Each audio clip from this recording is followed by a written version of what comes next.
السلام علیکم. ہم پر مصائب آلام کے پہاڑ ٹوٹ رہے ہیں. ہم مظلوم بے قصور کو ان فرقہ پرستوں نے ظلم و ستم کا نشانہ بنایا ہے اور ہماری ماں اور بہنوں کی عزت و آبرو لوٹی جا رہی ہے.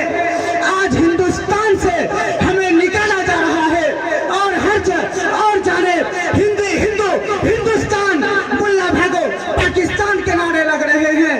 آج ہندوستان کے مدارسوں اور مکاتب کو ختم کرنے کی کوششیں کی جا رہی ہے. ہندوستان میں مدارس اور مکاتب کو دہشت گردی کا اڈہ قرار دیا جا رہا ہے اور یہ الزام لگایا جا رہا ہے کہ ہندوستان میں جتنے بھی فسادات ہو رہے ہیں ان کے پیشوا اور لیڈر یہ مدارس کا ملا ہے, یہ مساجد کا امام ہے, اس لیے سب سے پہلے اس کو ختم کیا جائے. اس کی آسان صورت یہ نکالی گئی ہے, پہلے مسلمانوں کو, پھر مدارس کو, پھر مکاتب کو ختم کیا جائے.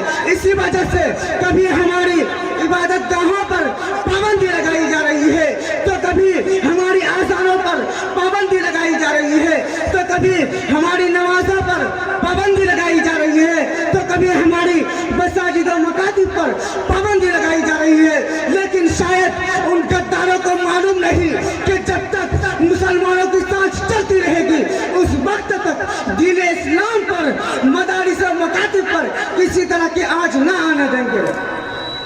اس لیے اے امت شاہ, نریندر مودی اور یوگی کان کھول کر سن لو, ہم تمہاری دھمکیوں سے خوف کھا سکتے نہیں, ہم تمہاری دھمکیوں سے خوف کھا سکتے نہیں, ظلم کے آگے ہم اپنا سر جھکا سکتے نہیں. ہے یہی تاریخ اپنا, ہے یہی اپنا فلسفہ, ہے یہی تاریخ اپنی, ہے یہی اپنا فلسفہ. ہم زمانے میں دبانے سے ابھرتے ہیں سدے. ملت اسلامیہ کے دھڑکتے دلوں, یوں تو ہندوستان میں کسی بھی دور میں مسلمانوں کا کوئی حامی و مددگار نہیں تھا, لیکن جب سے ان فرقہ پرستوں نے ہندوستان میں جنم لیا اسی وقت سے مسلمانوں کی رہی سہی سکون چھین گیا ہے.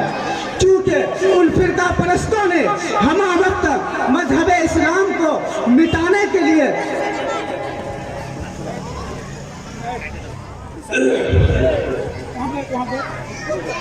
محترم حضرات, اہلیہ نے پورے بسنت پور سے پھر گزارش کی جاتی ہے